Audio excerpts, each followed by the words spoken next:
Hey guys, I hope you're well. My name is Thomas Blakemore. I teach, travel and sometimes triumph. This video is going to be slightly different. Instead of doing a week in the life of a primary school teacher, it's actually the end of the week. That means it's now the half-term holidays, so what I wanted to do is round up some of the fun activities that I've been doing this half-term so that hopefully you can integrate them within your teaching. So, this half-term has been really quick, but it's also been a great half-term for exploring new ideas. I think a lot of the times teachers can spend a little bit too long on the carpet, so I've started to integrate new ideas to get children a bit more active within the classroom. If you're new to my channel, I usually make a range of teaching and travelling videos, so feel free to like the video and subscribe down in the corner. That's always appreciated. You can see more videos like this in my channel. Just click on my face channel somewhere down there and that will send you through to more videos. Number one is Kung Fu Karate. Now, I didn't actually think this was a massively innovative idea recently, but when I shared it to Twitter, the popularity of the tweet made me realize that many people hadn't actually seen this before. Kung Fu Twitter involves sharing a range of different punctuation through the Kung Fu type moves, and it helps children associate actions with punctuation. It also helps children think about the wide range of punctuation available. Now, I'll show you a video of me actually doing this within the classroom now. Time, punctuation karate. Ready, and go. Full stop. Comma. Question mark. Inverted commas. Comma. Ellipsis. Dun, dun, dun. Full stop. Question mark. Exclamation mark. One last one. Comma. Shoot. I can't think if I've missed anything out. Ellipsis. Dun, dun, dun. Full stop. And end round.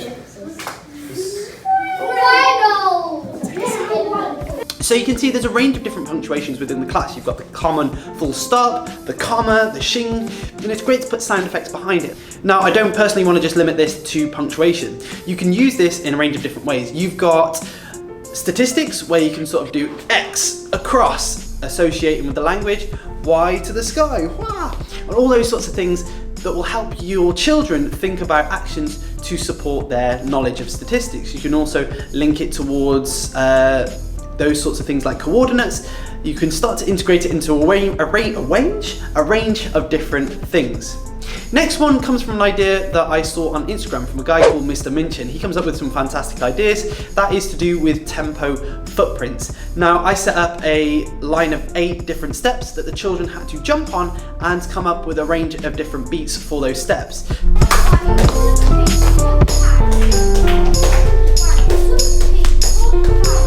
Taking it a level further, you don't just have to think of using that in the classroom for music. You can also start to link it to a bit of a hopscotch activity. So children can start to build up their vocabulary by writing different things on each step, and they have to say each word linked to a topic on each step. At the same time, you could have it for maths and have a different range of calculations for each step, and the children have to work their way up a little bit of a ladder. The next activity that I wanted to talk about is topic tennis. Now, topic tennis is a fantastic way to round off a topic, as I've done this half term. Topic tennis involves getting 2 individuals and basically having a bit of a tennis match, but with words. It was a popular game from university where you sit in a circle and come up with a range of words to associate with a topic. However, you just do it between 2. You could do it in smaller groups. For example, my children went for rocks. Topic tennis, rocks, go.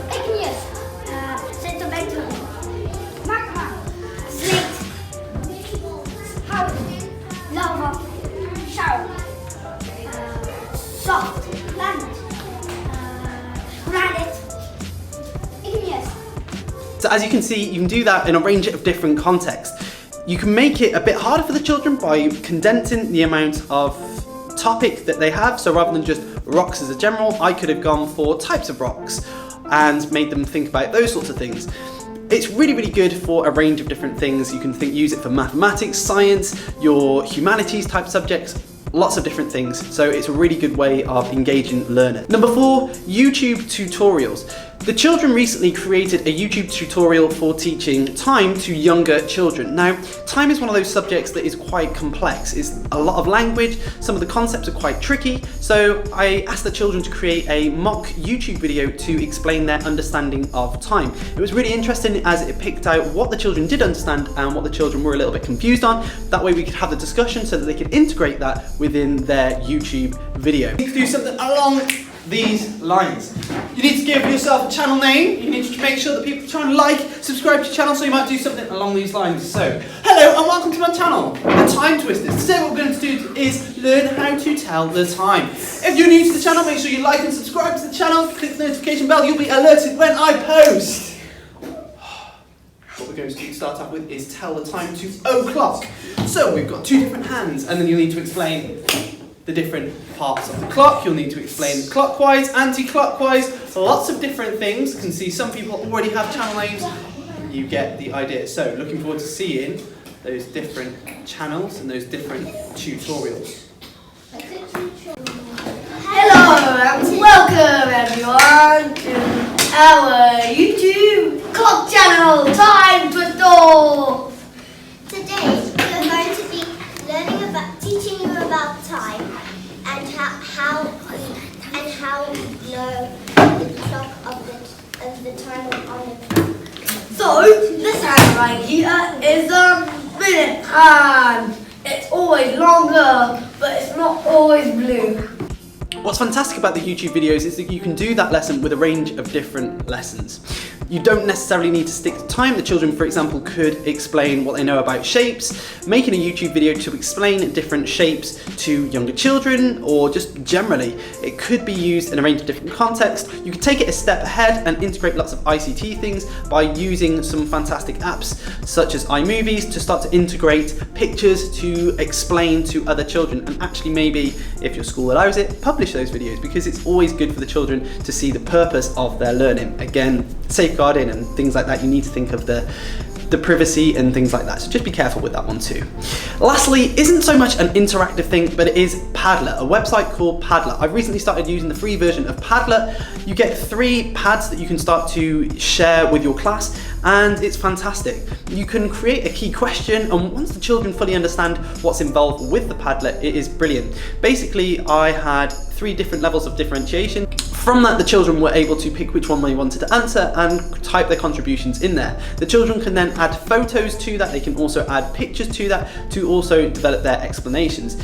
This is also really good for topic webs, so that you could have something like, we've recently done Stone Age, you could have Stone Age and children could have their own little pad where they start to build up a range of subheadings and content for that. So Padlet is another one. It's not interactive, but it is something that really does benefit the children's learnings, and it's free, so definitely use that. Hopefully you've enjoyed this video. If you have, make sure to like it. Feel free to subscribe down in the corner. I make a range of these types of teaching videos. I also make a range of traveling videos, so if that feels like something you're interested in, feel free to click into my channel to see more of those. Hopefully you can take some of these ideas on board, and I'll see you in the next one. But for now, I'm out.